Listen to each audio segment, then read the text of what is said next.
Hello, everyone.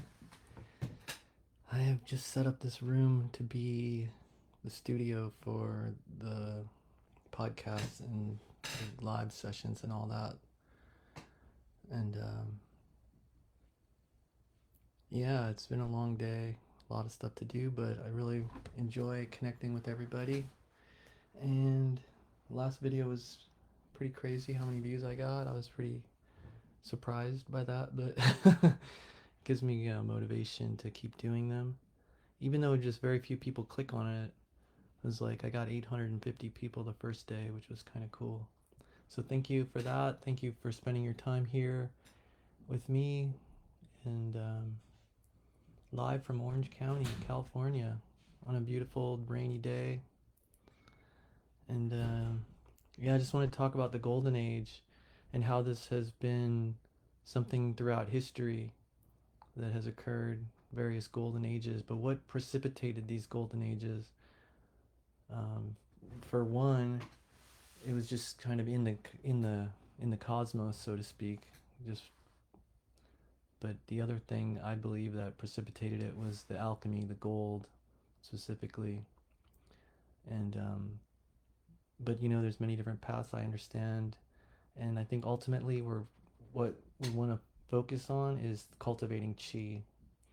Um, when we cultivate the chi in us, um, kind of tap into our superpowers and all the psychic abilities and the lucid dreaming and all that. I don't want to make this a commercial, but I just want to say how profound the gold has been in my life. Um, it's no longer a colloidal gold.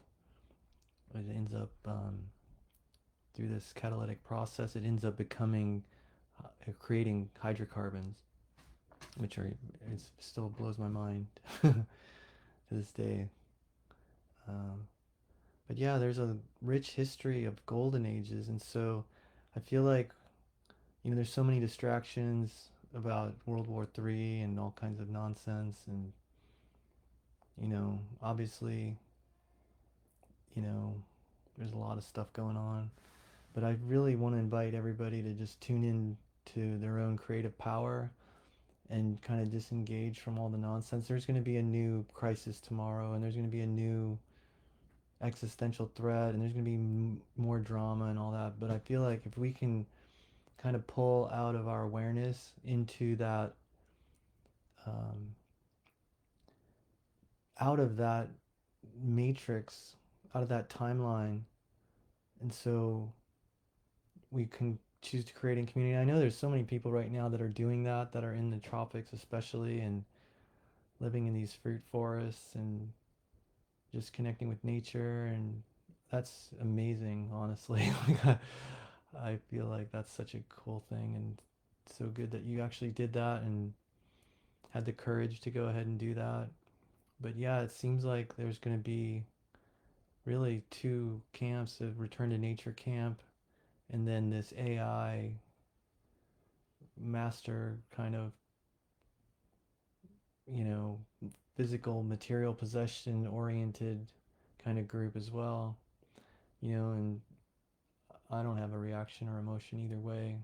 I just feel like we should honor the planet that we live on, and we should, take care of the things that are weaker than us and not exploit them, and especially not, young women under 18, like this whole bullshit with Epstein. That's absurd. That should never happen in our society, and anybody that delays these victims to get their justice is a coward, honestly. It's just disgusting.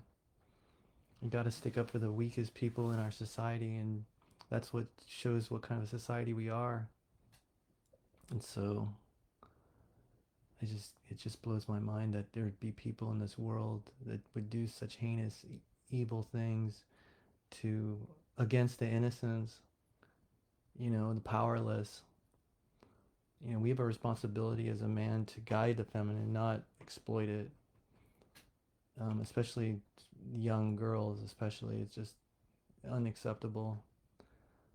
And so I'm glad there's some movement on that, but it's like, who are these networks of people, and how far does it go? It's going to blow people's minds, I have a feeling.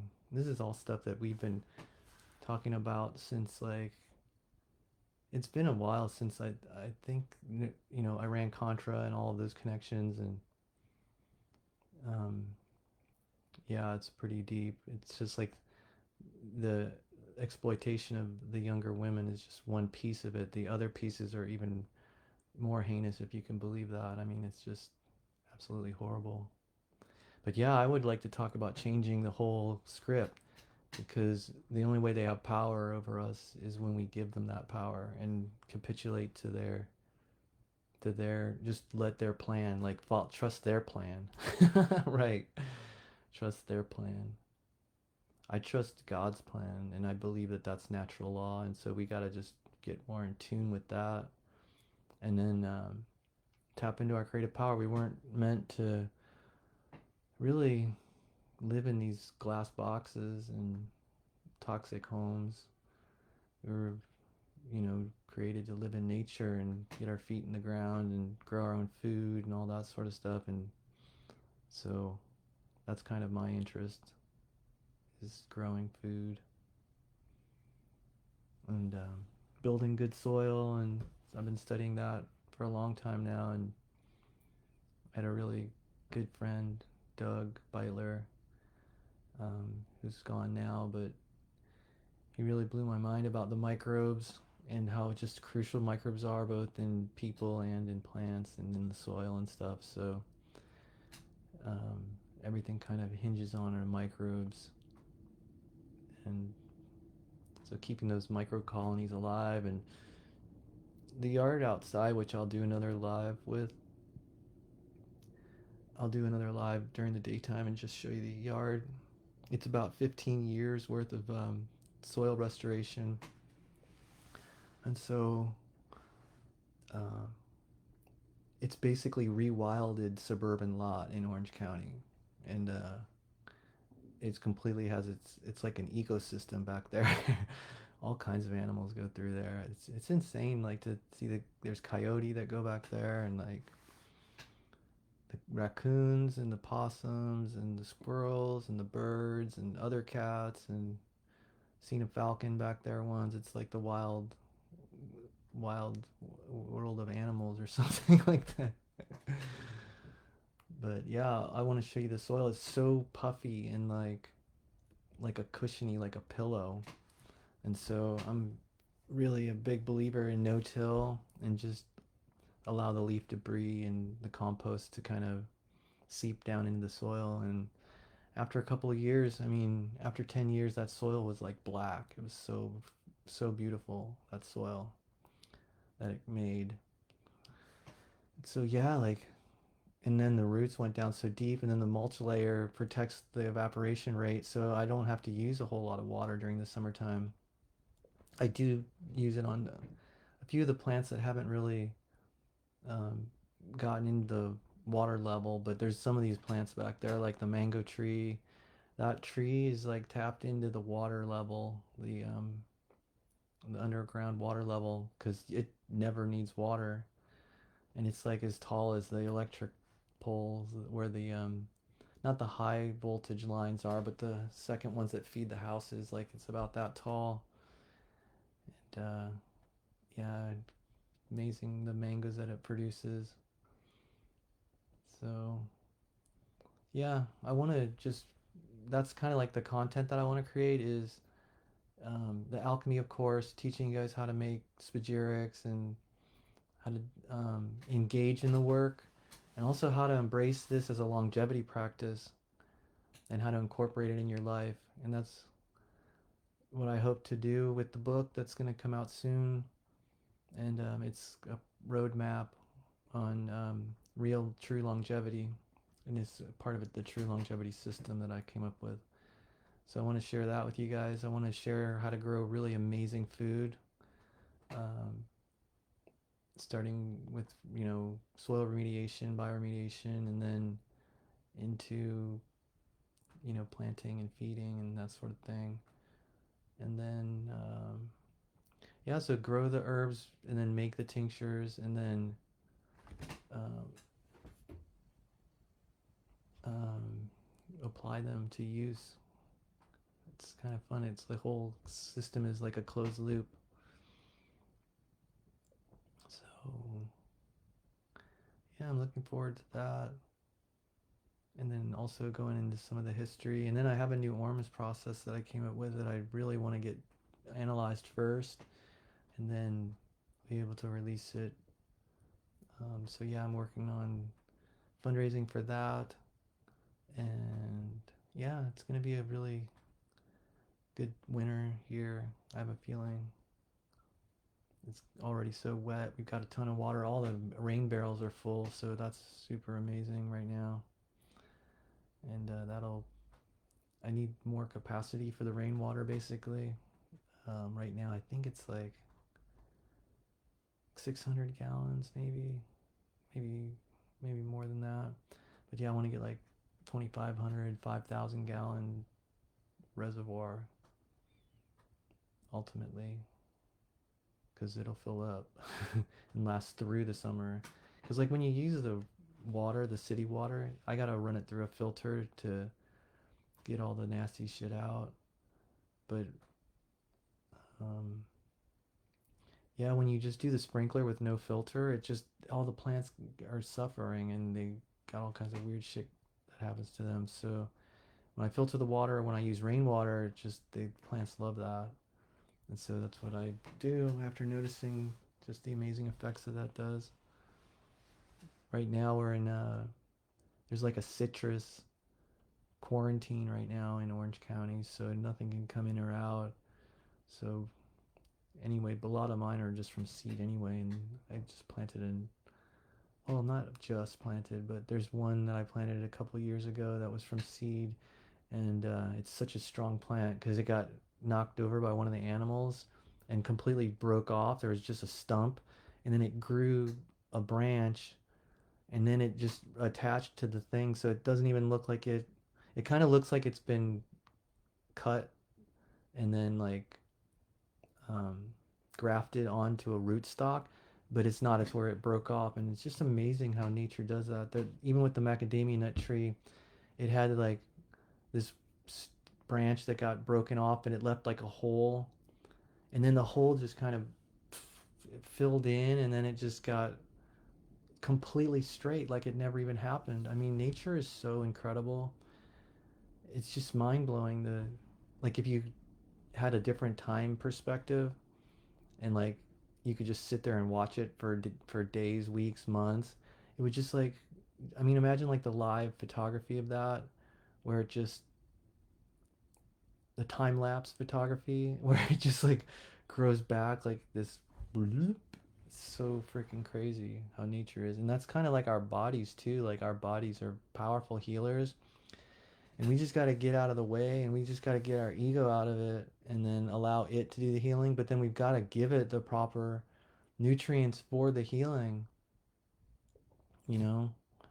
That's the thing. It's like we put the wrong stuff in and then we expect like a miracle based on all these herbs and food and stuff. And I've seen miracles, definitely. I'm not, throwing any shade at that. I've seen people eat the wrong things but still get the healing. Um, but it's just when you align with natural law and eat the correct things, it's just the body responds in such a powerful way, just like nature, just like the tree, just like the soil, just like anything else. Um, it'll get stuff out and it'll heal on its own because it's that powerful. So, yeah, I've been in the healing arts since 2012, 2012 basically, and I've seen a lot. I've seen a lot of stuff work. I've seen what doesn't work, and it's so funny because ultimately you get back to the basic, to the nature, to raw living, which is just in some ways so obvious because in nature, if we were just in nature, we don't have the capacity for the things that we do, but in nature we have the capacity to just grab the fruit as it comes off the tree. And that's the thing that a lot of the carnivores would argue is you're killing the plant. We're not. If you're fruitarian, you're not killing the plant. And even if you are using the leafy greens and stuff, those leafy greens grow. You can use the leafy greens and the plant will grow. It's like clipping our fingernails basically, but it regenerates new leaves. So it's not like the plant is dying. It's not like it's just hilarious. I mean, it's just you can totally live a lifestyle that does not cause any harm. But the other thing is the plants, they don't have like a nervous system or eyeballs or anything, so it's a little bit different. I know that they produce chemicals when they're cut, or they stress out when they know they're going to get cut, or I know that that kind of dynamic takes place. But the other thing is just like how they go up against the plant-based people, and yeah, just claim that they're causing the plant to suffer, which is absurd. Or that the plant has molecules that are poisonous to us. Okay, let's just think about that. Like, the plants produce certain things that ward off bugs. Like when they get stressed out or whatever, or when they're just protecting themselves, they release these chemicals. But those chemicals take care of bugs that are like a tiny, tiny fraction of our mass. So what's a deadly poison to a bug is not to us, but it could even be medicine to us because a lot of the terpenes and sesquiterpenes and different things end up being medicine. So you gotta really think about it because I truly believe that a lot of the stuff we're seeing in the world, it's just based on people boiling from the inside with the acid load. And there's a lot of people that'll deny the alkaline acid theory, but we're not talking about the way that they're talking about it. We're talking about the metabolic ash from the digestive process that is overly acidic. And then when the kidneys get compromised in some way, or the acids can't flow through the kidneys and out of the body, then it just stays there and burns people up. So I feel like if people got on the program and like really understood health, we could have a society that's really on point, and everybody could have enough. I mean, it's so messed up right now with who, like who are the ones that receive the majority of taxpayer benefits. I mean, if you think about it, it's definitely certain industries like the military industrial complex. um, the bankers got bailed out. It's like, who are these people exactly? Why do they take precedent? If we weren't so warlike, we wouldn't need so much military. And I don't know, in my own experience, I can just say that, yeah, it was like, I remember being angry. I remember being violent. I remember eating meat. It's, a long time ago, but I remember what also happened when I stopped and when I engaged the plant-based diet. I became way more peaceful about life in general, and tolerant and spiritual and all these other qualities. So it's hard to force somebody. You can't force somebody actually to do, what's in alignment with natural law, but you can be the example, and if people have questions, you can help them navigate. But I hope everybody in humanity can really figure this out, because right now we're kind of in a weird place with the death cult that rules over us, or attempts to rule over us, but we have to give them that power to rule over us. So we can just take our power back and create something different and stop playing their games. Because all the money we spend on them and all the money we spend on central bank debt, that could be essentially like a dividend that Alaska has. Like right now, you know, all these companies are subsidized, and we just, it's just silly to let people live in such poverty. It really is. It's like everybody should have the opportunity to flourish and to share their gifts with the world. And unfortunately, everyone is bought off. Many of them are bought off. But I don't know. I'm optimistic. It just takes doing the work, and for me, that's making available the gold for sure. Doing my coaching and navigating people through the process of becoming whole again and integrated, and you know honoring not natural law basically. And then you should see the stuff that that happens. They change in such a positive direction. It's like so obvious to me, but I know a lot of people haven't had that experience or haven't seen it themselves, so I get it. I just hope everyone can experience the amazing feelings from being raw, which seems to me to be obvious. But so yeah, let's see here. I think that's gonna be it for today, and it's fun to do these things. I hope everybody enjoyed it, and if you have any questions, hit me up in the comments or even in my just DM me. Um, I want to be able to make available the traditional alchemy so that people can have these transformational experiences. And these are powerful experiences. These are kind of like the reason that, for me, it's like my purpose is to help facilitate these experiences. And they're like non psychedelic experiences, but they're based on traditional initiation into what they call the mysteries. So happy to share more details about that. And if anybody has any questions, just let me know. All right.